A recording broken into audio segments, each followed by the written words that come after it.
परमात्मा राधा कृष्ण के चरणारविंदों में शतकोटि नमन। मित्रों को, जिज्ञासुओं को, धर्म प्रेमियों को, ज्योतिष विज्ञान प्रेमियों को हर हर महादेव, बम बम भोले, नमः शिवाय। मित्रों, हमने ज्योतिष का एक नया, हमारे लिए नया हो सकता है, आप लोगों के लिए तो काफी पुराना है, नक्षत्र सिद्धांत प्रारंभ किया था। जानते तो सदैव से थे, बोलना नहीं चाहते थे,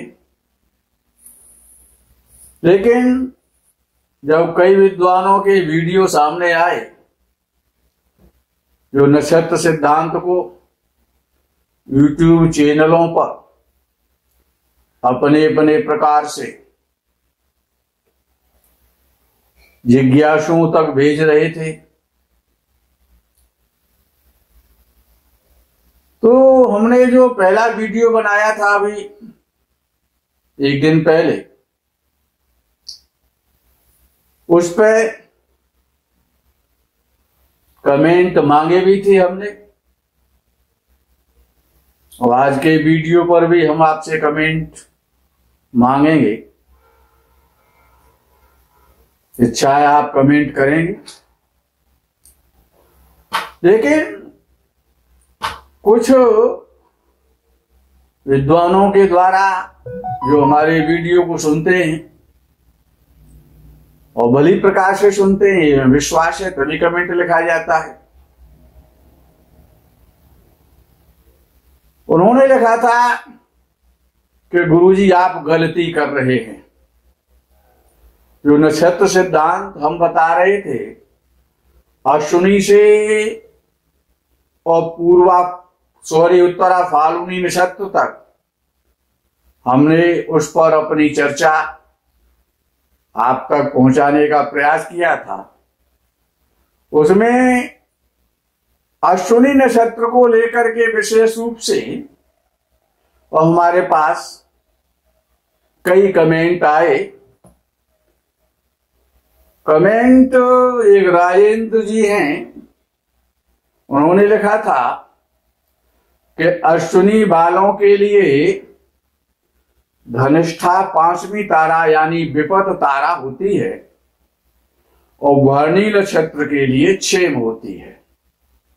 ये श्री राजेंद्र जी का कमेंट था, जो कि तारा सिद्धांत को भली प्रकार से जानते हैं। एक कमेंट और आया था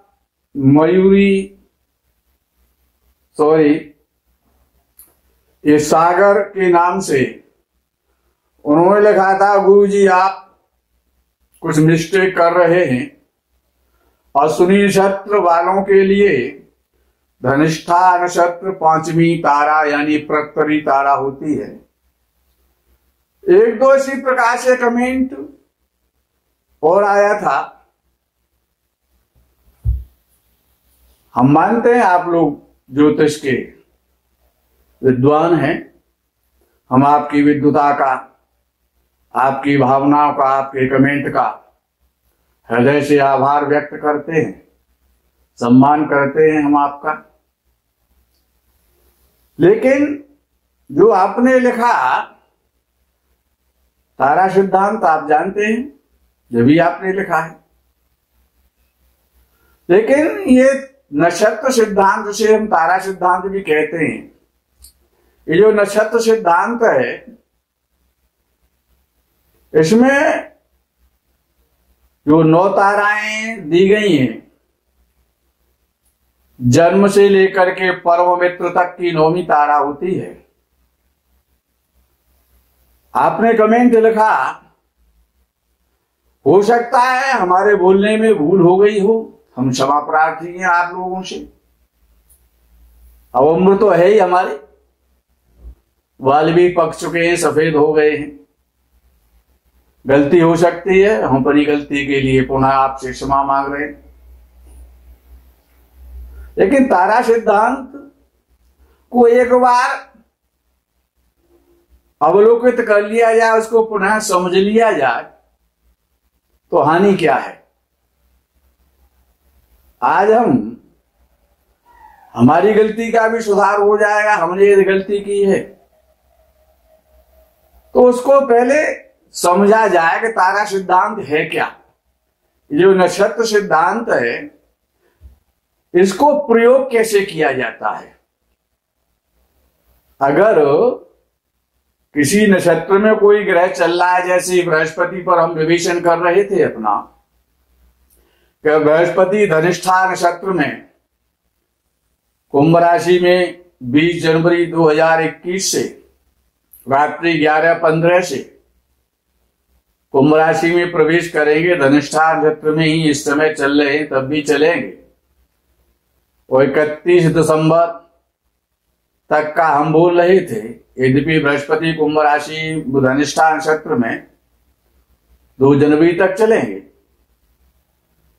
तो नक्षत्र सिद्धांत का प्रयोग हमने जो अपने गुरुजनों से सीखा है, जो हमको आज से 35-40 साल पहले जो सिखाया गया था, जिसका प्रयोग अब से हमने प्रारंभ किया है। नहीं करना चाहते थे, परिश्रम करना पड़ता है, लेकिन आप लोगों के लिए तो हम परिश्रम करने को तत्पर रहते हैं। तो इस तारा सिद्धांत 2 प्रकार से चलता है। आप गलत नहीं है प्रभु, आपने जो कमेंट किए हैं, हमने गलती की है, हम अपनी गलती की बार बार आपसे क्षमा मांग रहे हैं। हमको जो सिखाया गया था कि तारा सिद्धांत नक्षत्र सिद्धांत का प्रयोग एक तो महादशा चार्ट में किया जाता है, जो विंशोत्तरी महादशा होती है, 120 वर्ष 9 महीने की होती है। वैसे विंशोत्तरी का मतलब 120 वर्ष से होता है, लेकिन कुछ ऋषियों के आधार पर गूढ़ता में जाते हैं तो 120 वर्ष 9 मास की आती है। तो वो अलग विषय है। तो एक तो ये नक्षत्र सिद्धांत है, जो हम तारा देखते हैं, ये तारा सिद्धांत है, एक नक्षत्र से नक्षत्र तक का होता है, और दूसरा विंशोत्तरी महादशा में भी इसका जबरदस्त प्रयोग है, और नक्षत्र सिद्धांत में भी बड़ा सॉलिड प्रयोग है। तो पहले तो यह समझा जाए कि नक्षत्र सिद्धांत को देखा कैसे जाता है। नक्षत्र सिद्धांत बड़ा सरल है, जितना कठिन लगता है उतना कठिन है नहीं, उसको कठिन बना दिया गया है। उसको आज नक्षत्र सिद्धांत को पहले समझ लिया जाए कि नक्षत्र सिद्धांत का प्रयोग कैसे होगा। तो नक्षत्र सिद्धांत का प्रयोग करते हैं आज आपके सामने कि ये जो सौर चक्र है उसका एक परिधि है आकाश मंडल में, आकाश में ये हमने गोल परिधि बना दी। ये इस पे नक्षत्र और ग्रह चलते हैं, इसी प्रकार से ये नक्षत्र ग्रह चलते हैं।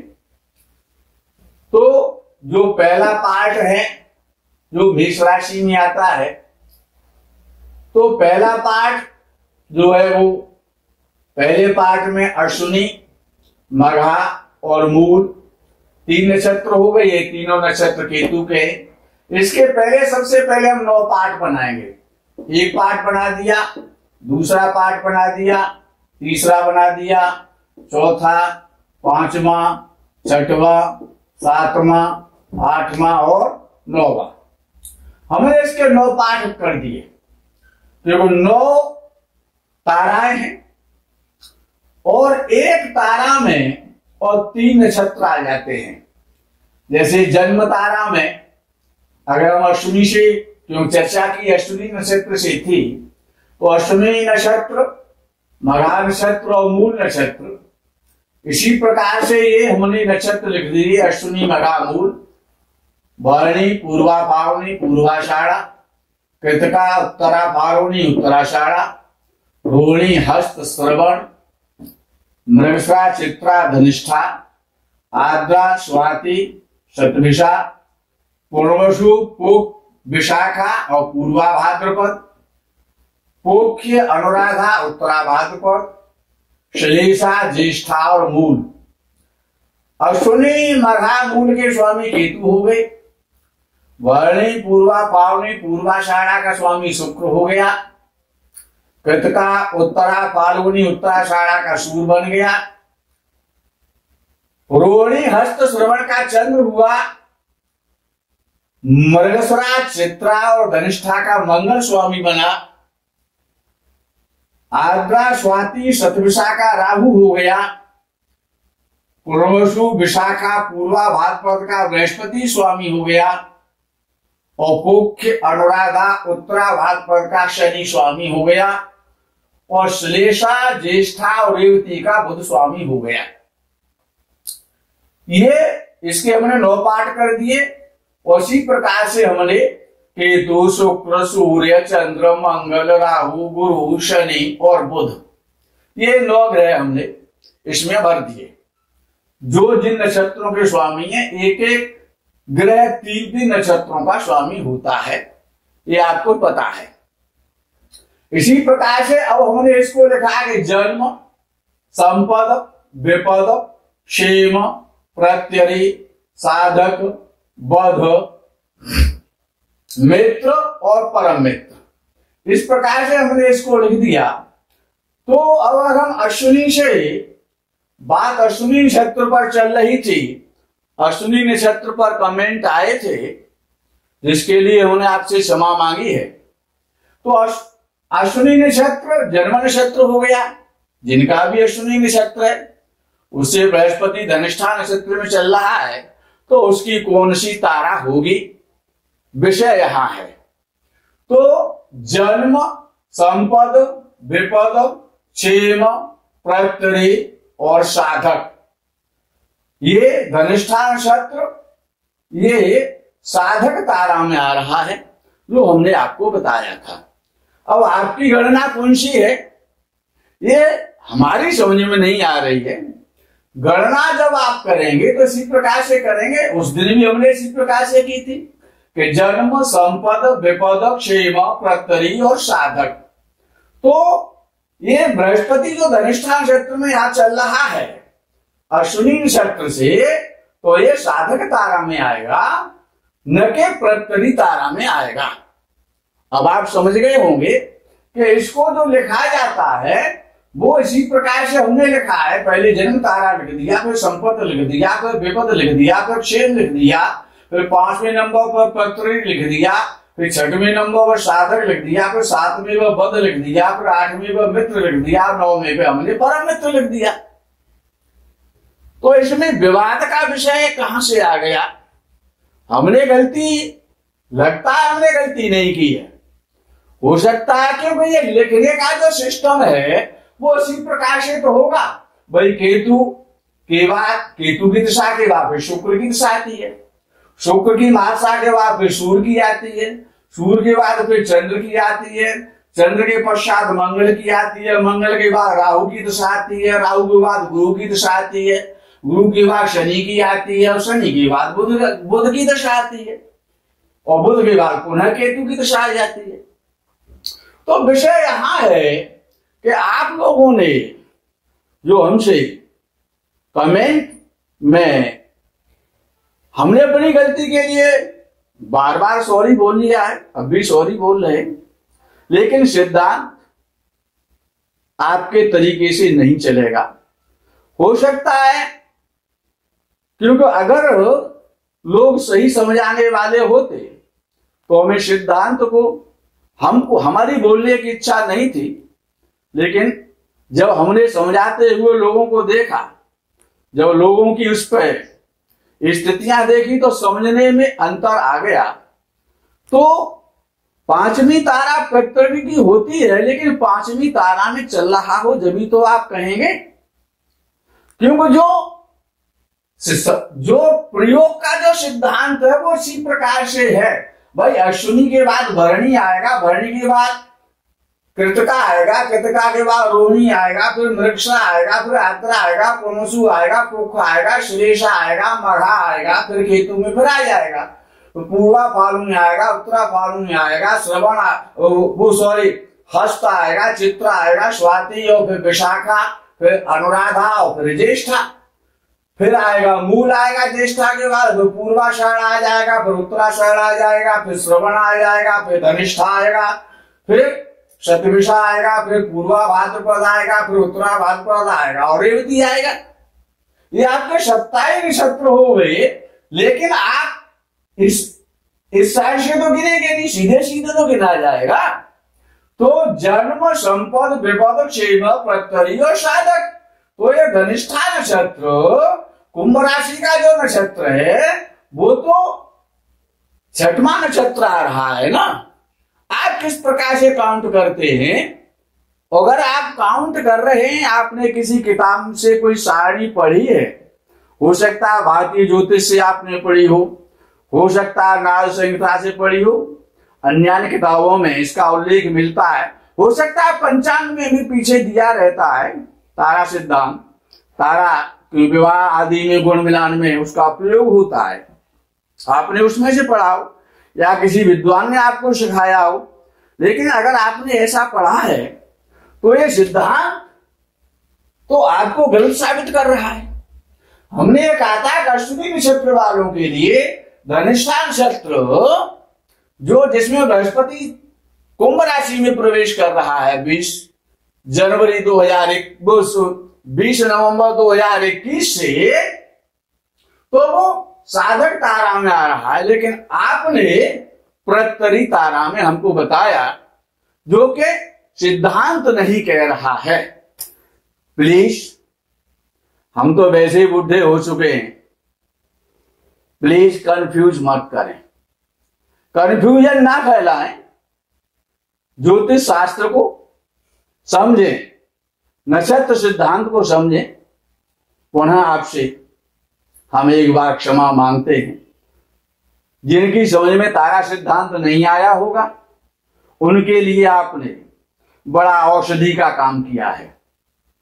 अच्छा किया है कि लोगों ने उस सिद्धांत को समझ लिया।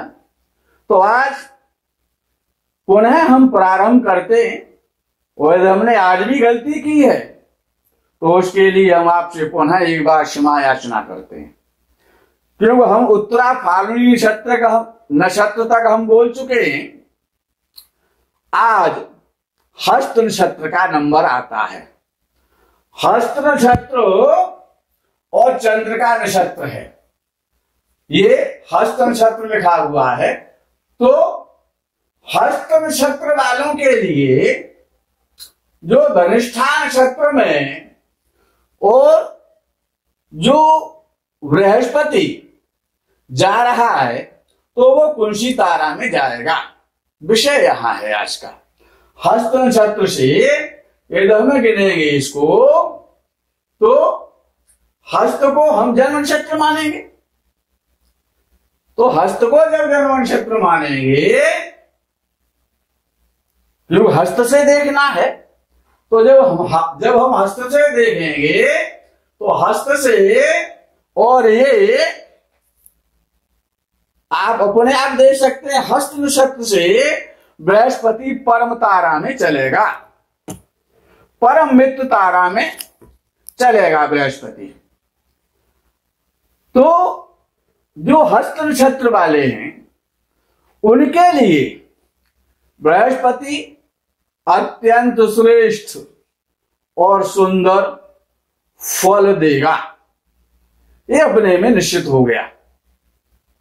क्यों? उत्तरा फाल्गुनी नक्षत्र वालों के लिए 8वीं तारा थी जो कि मित्र तारा थी, तो हस्त नक्षत्र वालों के लिए 9वीं तारा आ जाएगी। 9वीं तारा परम मित्र तारा। अब हस्त नक्षत्र का स्वामी चंद्र होता है, यद्यपि हस्त नक्षत्र कन्या राशि में आ जाता है। तो अब कन्या राशि कि अगर हम कुंडली बना देते हैं तो कन्या, तुला, वृश्चिक, धनु, मकर, कुंभ, मीन, मेष, वृष, मिथुन, कर्क और सिंह। बृहस्पति यहां चल रहा है, गुरु जो है वो यहां चल रहे हैं। कहां से? कन्या राशि से छठवें भाव में चलेंगे। अब वो 2 केंद्रों के स्वामी बन गए। यदि किसी का कन्या राशि है जन्म से, वो हस्त नक्षत्र है, हस्त नक्षत्र से बृहस्पति परम तारा में आ गया, सप्तम भाव का स्वामी है और चतुर्थ भाव का स्वामी है। तो सबसे पहले ये 2 राशियां हैं जो 2 हाउस हैं बृहस्पति के, तो इनका वो फल करेगा और फिर जहां बैठा है वहां का फल करेगा। उसके अलावा फिर 10वें भाव पर दृष्टि आ रही तो 10वें भाव का भी फल करेगा, 12वें भाव पर दृष्टि आ रही है तो 12वें भाव का भी फल करेगा, और द्वितीय भाव पर धन स्थान पर दृष्टि आ रही है तो वो वहां का भी फल करेगा। तो जो हस्त नक्षत्र वाले हैं, तो ये बृहस्पति अच्छा चल रहा है, परम तारा में चलेगा। जब वो परम तारा, परम मित्र तारा में जब बृहस्पति चलेगा तो ये भूमि है, भवन है, वाहन है, ये सारे सुखों को बढ़ाएगा। ये विवाह का हाउस है, व्यापार का हाउस है, पत्नी का हाउस है।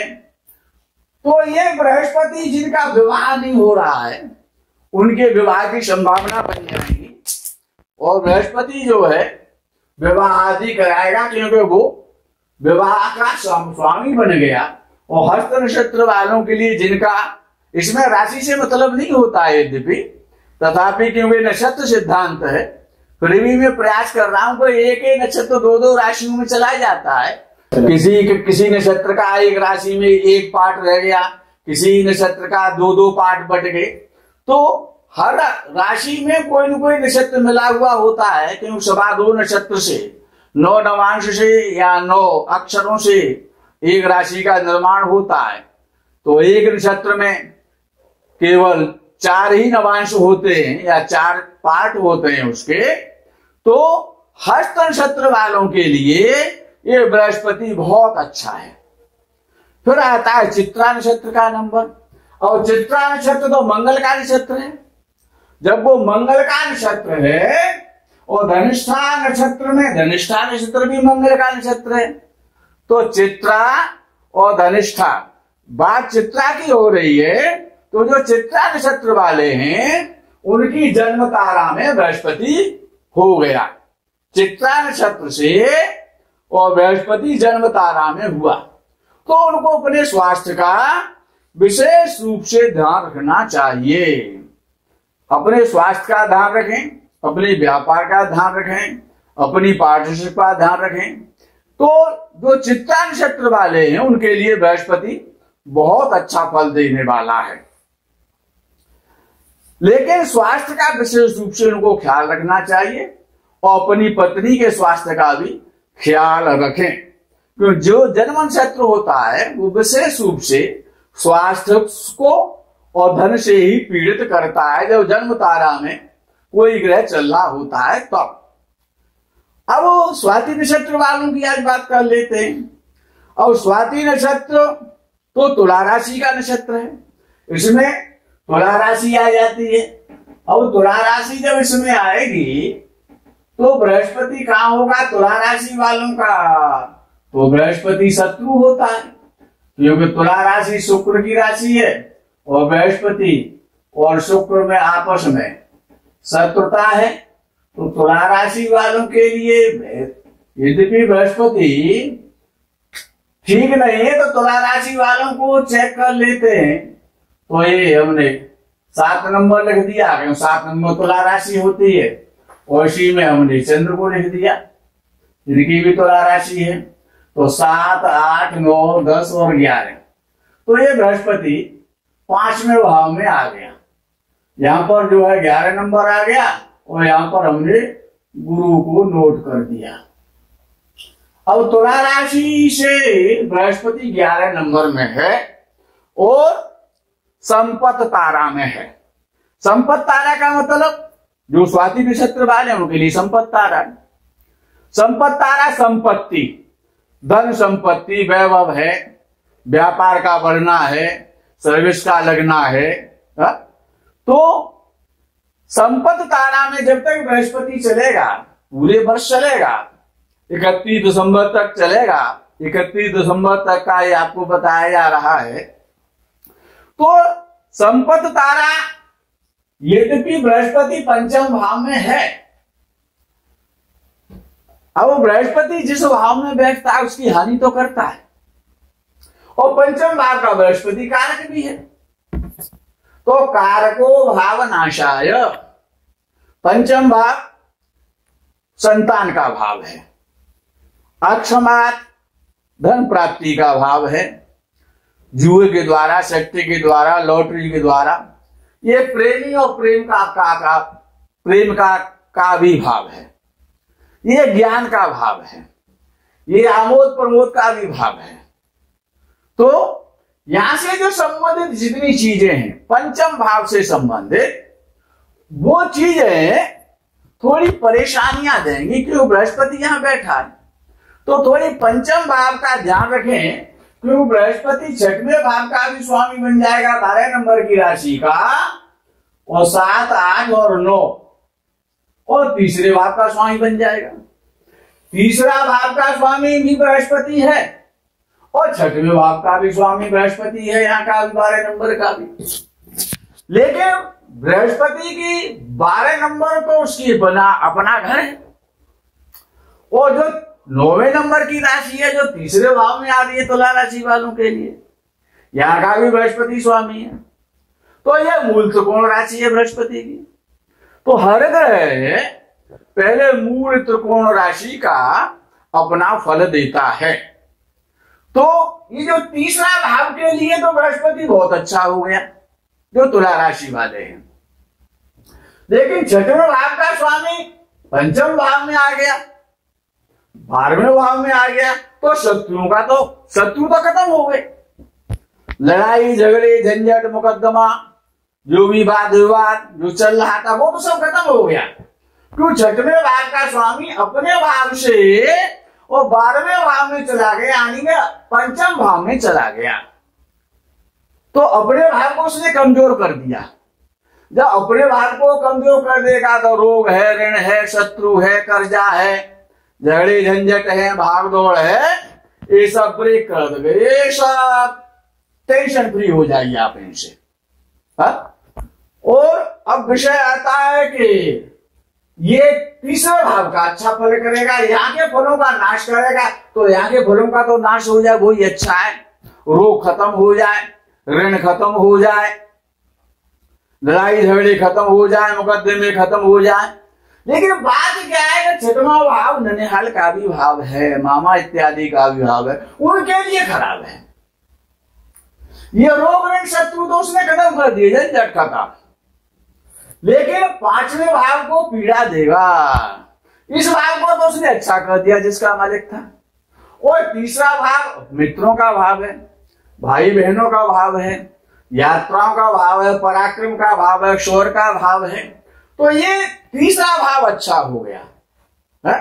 आप में धार्मिकता बढ़ जाएगी, आप में परोपकार बढ़ जाएगा, धन की प्राप्ति होने लगी जाएगी, जब तो कर्जा खत्म होगा, आपका अच्छा समय आ गया तो आपका रोग दूर हो जाएगा, परिवार से आप प्रसन्न रहेंगे। लेकिन टेंशन में तो रहेंगे क्योंकि तुला राशि का बृहस्पति शत्रु है और तुला राशि को वो देख रहा है, अच्छा है। अब शुक्र उसका स्वामी है, लेकिन बृहस्पति तो परम शुभ ग्रह है, तो इन 2 भावों के लिए तो अच्छा फल करेगा।